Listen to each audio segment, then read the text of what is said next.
Bismillahirrahmanirrahim. Assalamualaikum warahmatullahi wabarakatuh. Al-Fatihah. A'udzu billahi minasyaitonir rajim. Bismillahirrahmanirrahim. Maliki yaumiddin. Iyyaka na'budu wa iyyaka nasta'in. Shiratal ladzina an'amta 'alaihim ghairil maghdubi 'alaihim waladdallin. Amin. Baik, mari kita lanjutkan kajian tentang kitab Nashaikhul Ibad.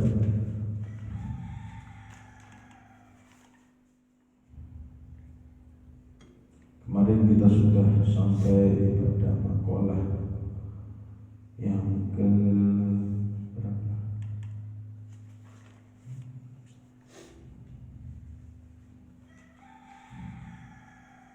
Maqal wal maqalatu as-saminah. Sekarang kita lanjutkan.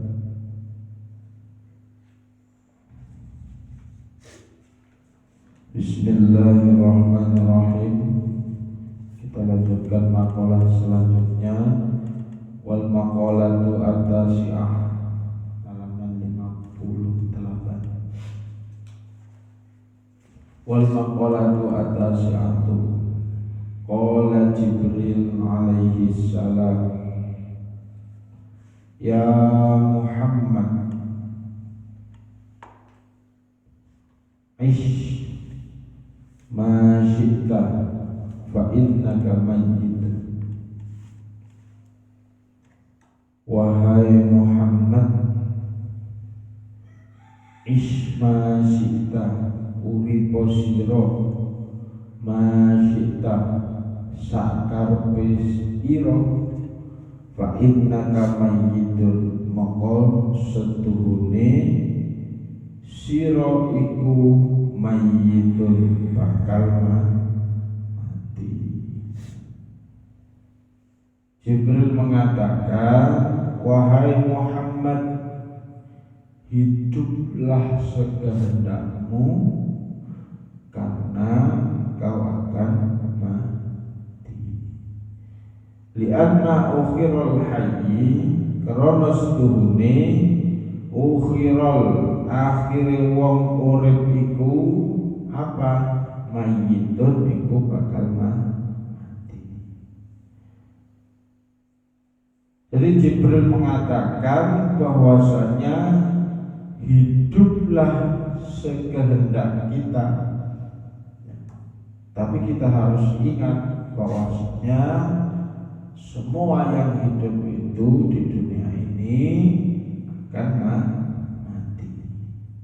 Maka dari itu, ketika kita sudah mengingat bahwasannya kita nanti akan mati, otomatis secara tidak langsung, maka bekal kematian itu harus benar-benar kita persiapkan. Maka benar di sini, ya, hiduplah sekehendakmu berarti ya sesuai dengan kehendak saja. Mau berbuat apapun terserah. Mau berbuat kebaikan yang banyak, mau berbuat baik yang sedikit, ataupun naudzubillah kita berbuat kejahatan atau kejelekan, yang sekehendak kita dan semau kita.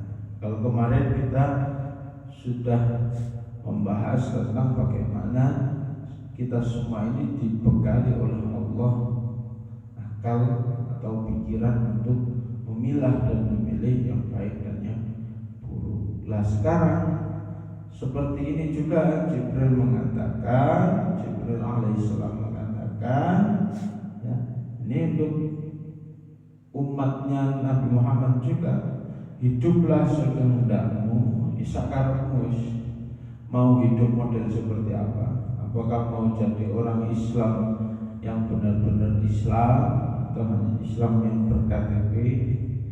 Maka setidaknya apapun yang kita lakukan, ya terserah kita, ya, semampu kita, semau kita. Tapi kita harus ingat, li'anna akhirul hayyil mayyitun, ya, kita harus ingat bahwasanya makhluk yang hidup di dunia ini termasuk manusia itu akan mati. Maka harus benar-benar kita persiapkan. Nggak boleh seenaknya saja. Ketika kematian itu ya kemarin bisa menjadi pengingat kita. Maka ketika orang ingat bahwa oh ya nanti saya akan mati, mungkin dalam hal terkecil ya kita akan bertaubat. Tapi selanjutnya ketika kita tidak ingat itu, maka beberapa hal yang harus dilakukan ya mungkin lalai dalam melakukan kebaikan. Wa ahbib lam demeno sira, wa ahbib lam demeno sira ing man. Maksudnya cintailah manusia ya. Cintailah orang yang kamu kehendaki, man wong kang karep sira, man sita wong kang karep sira, fa innaka mongko sedune sira mufarikuhu wong kang misah. Ai maksudnya piye? Mufarikuhu wong kang misah, man ing wong kang karep sira bil mauti kelawan mati. Maksudnya selanjutnya kalau tadi kita disuruh berbuat sekehendak kita, tapi kita harus ingat bahwasanya akan ada kematian. Yang selanjutnya apa? Yang dikatakan Jibril, cintailah orang yang kamu cintai, yang kamu kehendaki, tapi ingat bahwasanya orang yang kalian cintai itu akan berpisah. Manusia ini diciptakan oleh Allah punya hati ya, dan punya pikiran. Kemudian makalah di sini Jibril mengatakan sakarmu awakmu seneng karo sapa ya, termasuk cinta yang sesungguhnya, cinta yang sejati adalah cinta kedua orang tua kita kepada kita ya, termasuk kita. Nah, kita harus ingat bahwasanya ketika sampai cinta di dunia ini ya boleh-boleh saja, tapi harus ingat bahwasanya orang yang kita cintai nanti juga bakal berpisah dengan kita ketika maut sudah menyebut. Maka tidak menutup kemungkinan sakarpe kata Allah, sampai mau mencintai siapapun boleh, tapi harus ingat bahwasanya yang kalian kehendaki, yang kalian cintai itu akan berpisah ya, termasuk cinta mungkin terhadap lawan jenis ya. Mencintai seseorang ya, ada pertemuan pasti ada perpisahan ya, biasa itu ya, namanya normal. Kalau laki-laki terus gak suka perempuan ya normal ya. Nah, terserah kata Jibril di sini, terserah sampai mau mencintai siapapun, tapi nanti akan berpisah dan akan dipisahkan oleh maut, termasuk kecintaan kita terhadap orang tua kita. Nah, ketika nyawa orang tua kita sudah diambil, ya, maka kita akan berpisah secara zahir, tapi secara batin jangan sampai. Mungkin naudzubillah secara tidak langsung ya, cinta kepada seseorang itu ya tidak harus menandakan raganya bertemu, tapi cinta terhadap seseorang itu batinnya juga harus dipertemukan. Artinya secara tidak langsung orang kalau sudah cinta itu kan sering menyebutnya ya, bulan kali ini nyebut hari misalnya ya. Tapi cinta yang sesungguhnya ya sering disebut dan diucap. Lah kalau kita tarik kita seorang hamba, maka kalau kita ngaku cinta kepada Allah, ya harus sering-sering memuji Allah Subhanahu wa taala. Entah itu mulai dari alhamdulillah, subhanallah, yang wirid yang sering sampai ucapkan ketika setelah sholat, setelah adzan itu, atau nanti sampai punya amalan-amalan sendiri. Itu adalah wujud cinta secara batiniah kita. Ya. Kalau kita ngaku cintanya kepada Kanjeng Nabi Muhammad SAW, maka sudah sepatutnya kita sering bersolawat, kan gitu. Kalau kita ngaku cinta kepada kedua orang tua kita, ya bukan hanya sekedar ngomong cinta pak, ya. Cinta mah. Kalau di Madura itu apa? Cinta buk itu apa? Bu. Ya. Kalau ngaku cinta yang seperti itu, ya maka kita harus sering sambung batin. Artinya sambung batin itu ya sering mengirim Fatihah. Ya, tidak harus orang tua itu kita doakan ketika sudah meninggal, ngawur loh ya. Kalau seperti itu enggak, tapi ketika hidup semasa hidupnya kita juga sering kirim Fatihah, itu juga diperlukan. Maka boleh sampai mencintai semua yang hidup di dunia ini, tapi kita harus ingat bahwasanya akan dipisahkan oleh maut. Wa'mal masyita, wa'mal lan ngamal sira ma ing apa syita karep sapa sira, fa innaka mongko setuhune iku bakal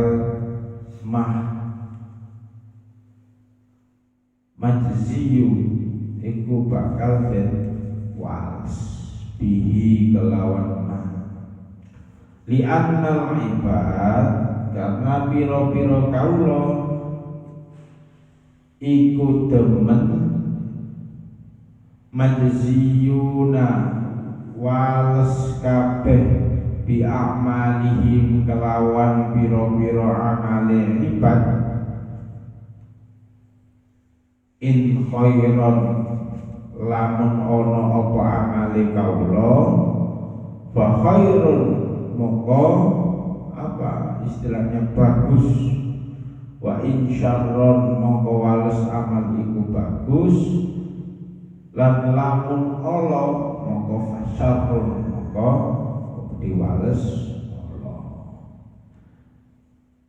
Jibril mengatakan di sini, berbuatlah sesuka kamu, berbuatlah amal sesuka kamu, maka semua yang kamu lakukan di dunia ini akan ada balasan.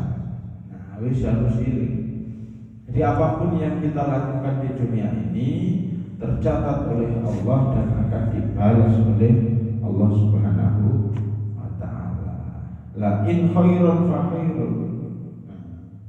Jika kita melakukan kebaikan, maka akan dibalas oleh Allah dengan kebaikan. Wa in syarrun fa syarrun. Nah, kalau kita melakukan perbuatan jelek, maka akan dibalas oleh Allah dengan kejelekan kita. Bukan berarti Allah membalas karena dendam, tapi Allah memberikan pelajaran, ya, memberikan balasan kepada kita itu yang karena perbuatan kita sendiri. Contoh, kita dalam berbuat sesuatu di muka bumi ini, ya, dengan amal yang baik, maka nanti khairun fa khairun, ya, maka nanti akan dibalas oleh Allah. Entah itu balasannya berupa di dunia ataupun nanti balasannya ending yang paling akhir adalah di akhirat, kita dimasukkan surga. Maka kita harus tetap berbuat apa baik dalam kondisi apapun. Jadi harus benar-benar kita bekali diri kita dalam kondisi apapun, kita harus tetap berbuat baik kepada seseorang, atau harus benar-benar kita dalam mindset ya, orang yang sudah punya istilahnya mindset untuk berbuat baik kepada orang, insyaallah akan dijamin oleh Allah dan dilindungi oleh Allah.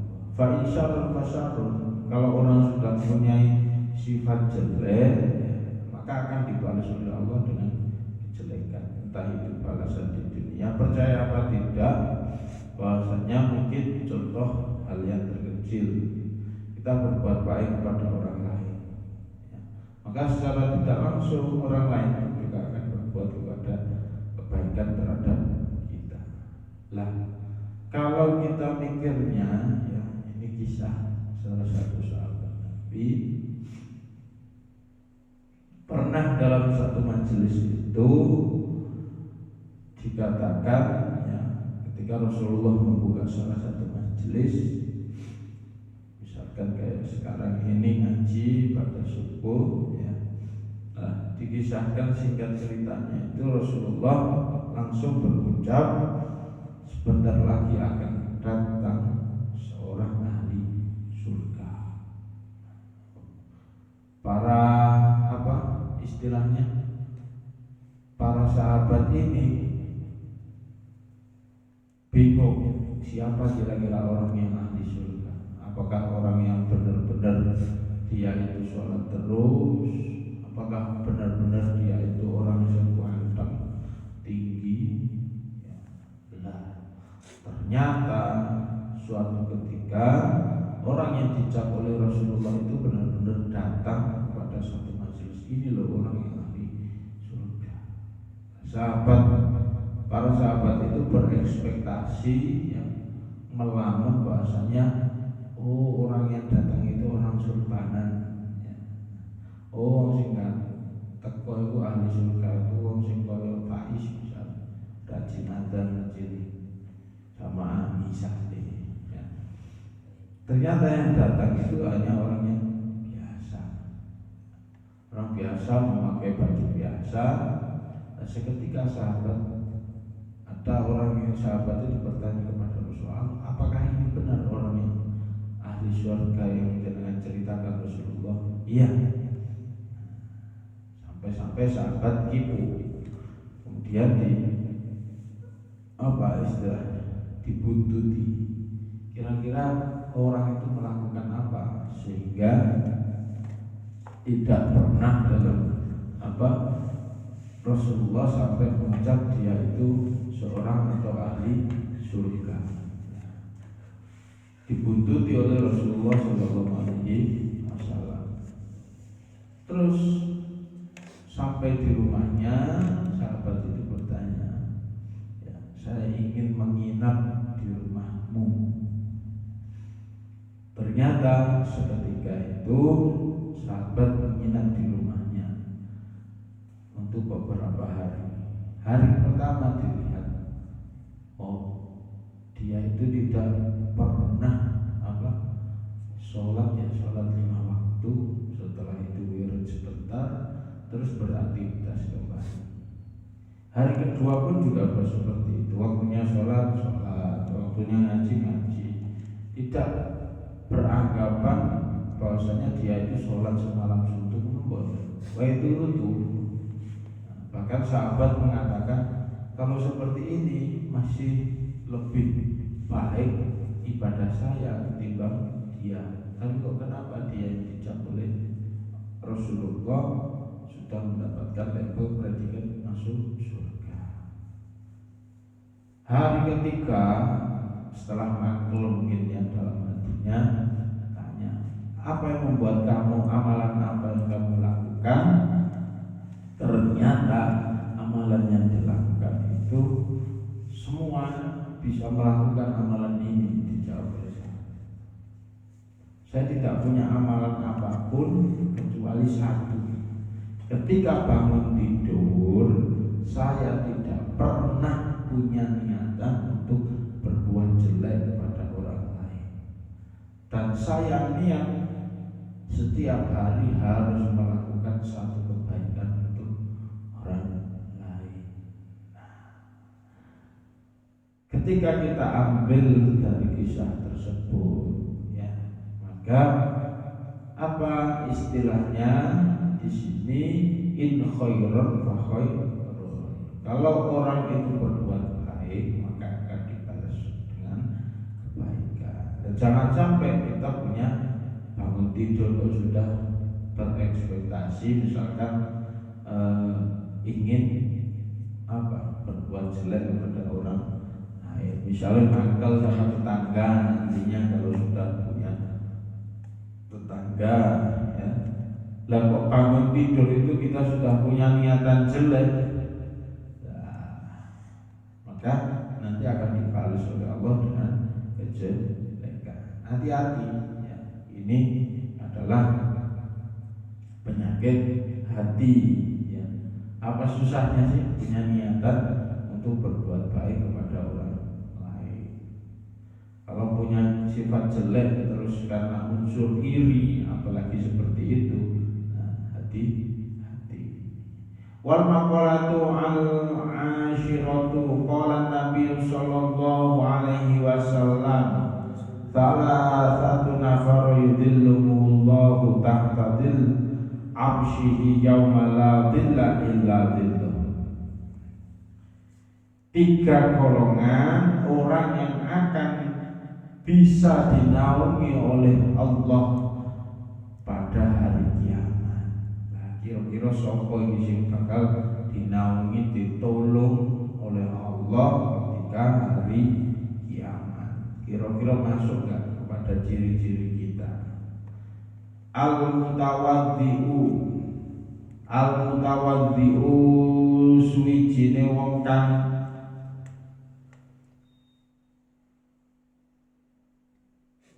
tindak wudu, ya, fil makarihi ing dalam waktu rekoso, ya. Jam'u makruhun iku jama'i lafaz makrun bi fathil mimi kelawan den waca fathah warailan ai auqatin tegese ing dalem pira-pira waktu masyaqqat, ya. Wahya utawi waktu masyaqqat iku al-bardi auqatul bardi iku pira-pira waktu atis adem syadidun kang banget, ya. Jadi orang yang akan dinaungi oleh Allah, yang akan ditolong oleh Allah ketika hari kiamat, satu adalah orang yang berwudu manakala di waktu yang sangat dingin. Artinya ya kayak isu ini mau adem-adem, terus dia mampu untuk istilahnya, artinya orang berwudu itu kan untuk mau melaksanakan kebaikan, melaksanakan sholat, ya.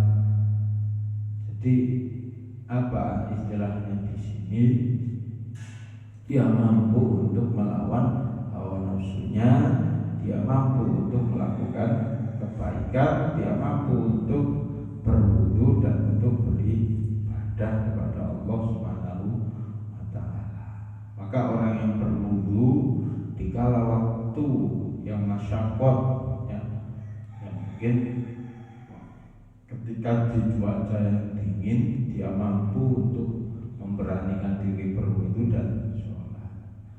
Duka wudu terus turu maneh, salah kaprah.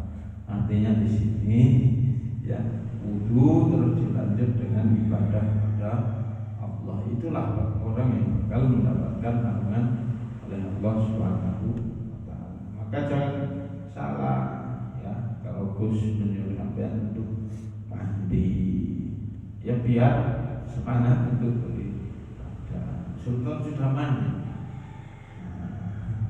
gak mau mandi pagi.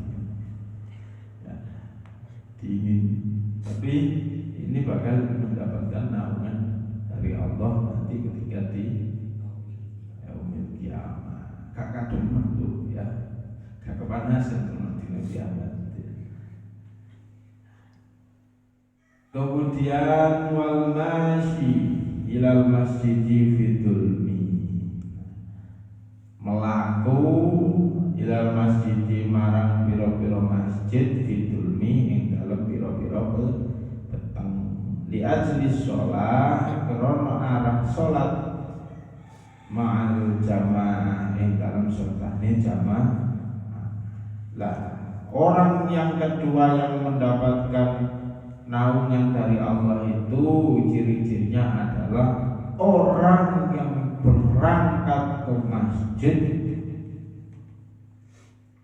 ketika petang, ya, artinya petang-petang, dengan istilahnya dia ingin berjamaah di masjid. Jadi orang yang kedua adalah orang yang berjalan ke masjid, artinya punya kemauan untuk beribadah, untuk masuk untuk melakukan jamaah di masjid, ya, sekalipun di waktu yang petang. Nah, waktu yang petang itu ya sudah menjelang maghrib, isya, subuh, itu kan waktu yang petang. Dan semua orang itu kadang kala enggan dan males untuk berangkat ke masjid atau mushola. Padahal ketika kita mampu, ya, melakukan itu, wal masyi ilal masjidi fidul, ketika kita mampu berangkat ke masjid, ya, dalam keadaan petang, artinya ketika kondisi apapun, ya, li ajli sholat ma'al jamaah, karena kita niat untuk berjamaah di masjid, ya, sampai punya niatan seperti itu saja loh, sudah sudah bakal mendapatkan pertolongan dari Allah, bakal dinaungi oleh Allah ketika nanti hari kiamat. Lah kok kita mencelek, ya, kita mencelek itu meliti amalan-amalan yang lain. Toh kita mampu melakukan ini saja sudah alhamdulillah. Lah ceritanya gimana? Ya, di hari kiamat nanti, ya, matahari yang begitu panasnya terus turun dan dekat terhadap manusia. Matahari tepat berada di satu jengkal di kepala kita. Nah, kalau manusia-manusia seperti kita terus gak mendapatkan naungan atau pertolongan dari Allah, ya kosong ya. Matahari di atas saja sudah panasnya seperti itu, apalagi di atas patuknya kita, ya. Di atas kepala kita hanya satu jengkal, ya, pikiran dewi. Ini kan tiga hal yang sangat bisa kita lakukan. Satu, mungkin berwudu untuk melaksanakan ibadah sholat, ya. Terus melaksanakan punya niatan pergi ke masjid untuk berjamaah. Terus yang ketiga wa mut'imu lan aweh pangan marang wong kang luwe. Jadi yang ketiga kemarin sudah dijelaskan, memberi makan orang yang kelaparan, ya, karena itu menjadi kunci, ya. Kalau orang kita ngasih orang karena dia kelaparan, ya, itu mungkin sangat berarti. Beda dengan kita bersedekah, ya, atas kemauan kita.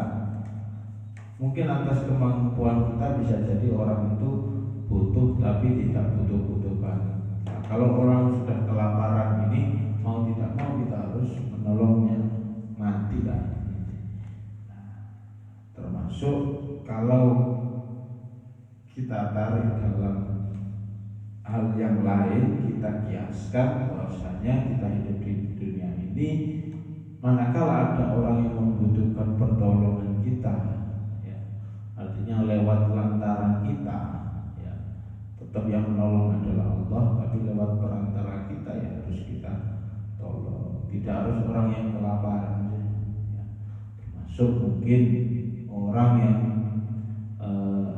istilahnya benar-benar butuh untuk menghidupi keluarganya. Nah, ketika kita punya uang, kenapa tidak kita melakukan kebaikan terhadap dia?